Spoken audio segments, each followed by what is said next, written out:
Ada sebuah hipotesa pertanyaan yang dibuat oleh para ulama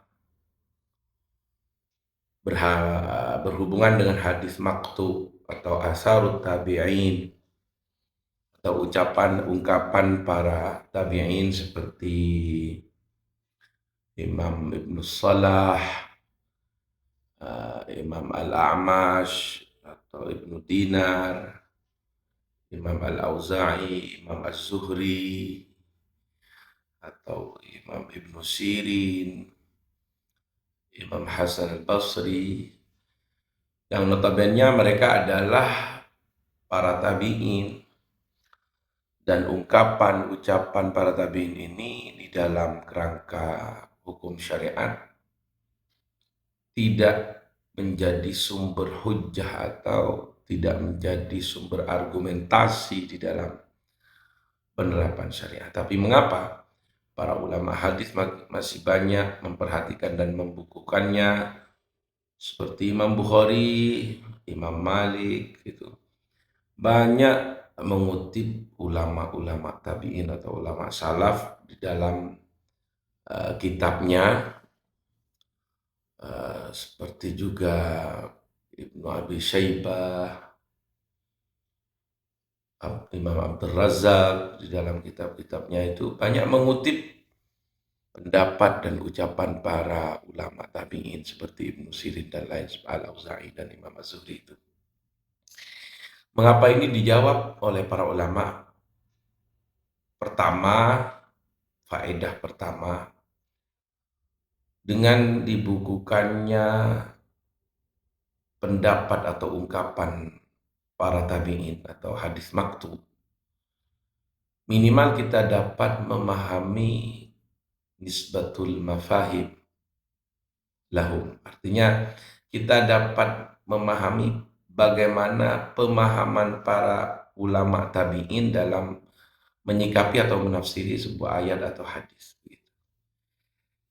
Jadi minimal kita tahu mazhab mereka di dalam mengartikan atau menginterpretasikan sebuah ayat atau hadis. Itu pertama. Kedua, katanya Imam As-Sakhawi, minimal juga bagaimana dengan khazanah pembukuan daripada hadis maktu atau asarut tabi'in ini, agar kita tidak mudah keluar dengan mengetahui pendapat para ulama tabi'in itu, para tabi'in, kita tidak mudah keluar dari pemahaman mereka. Ini kedua. Faedah ketiga, kata para ulama, mengapa pendapat dan ungkapan para tabi'in itu dibukukan oleh para ulama hadis, karena dengan hadis maktu itu kita bisa juga melegitimasi hadis mursal dari para sahabat. Artinya ada seorang sahabat misalkan yang digugurkan di dalam hadis mursal itu langsung kepada Rasulullah, kita minimal tahu dengan mengetahui pemahaman ulama tabi'in pada hadis mursal itu, kita dapat memahami yang dimaksud dari hadis mursal itu. Itu penting kita mengetahui tentang pendapat daripada generasi para tabi'in.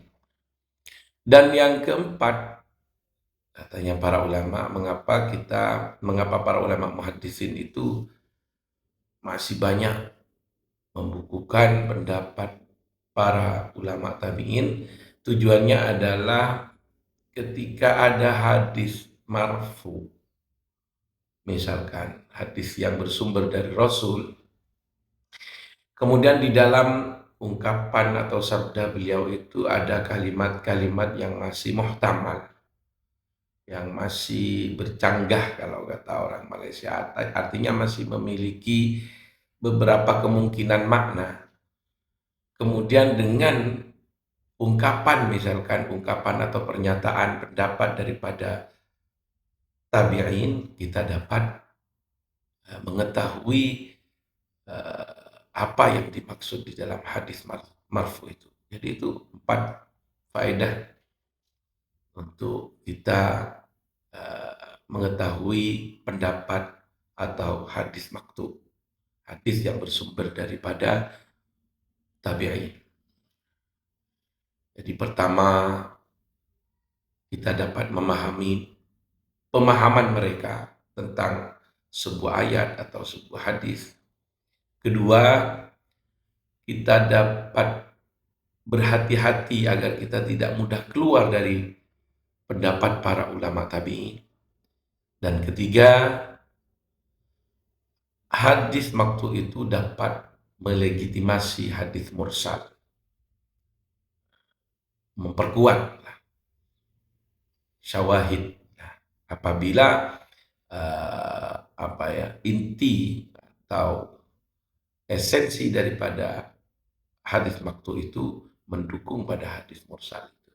Dan keempat, faedahnya adalah ketika ada hadis marfu, ada ungkapan atau frasa atau kalimat yang memiliki beberapa kemungkinan makna, kemudian ada hadis maktu yang menyikapinya, yang memberi interpretasi pada hadis marfu itu, kita dapat berpegang pada pendapat daripada pengertian ulama tabi'in itu terhadap hadis marfu itu sendiri.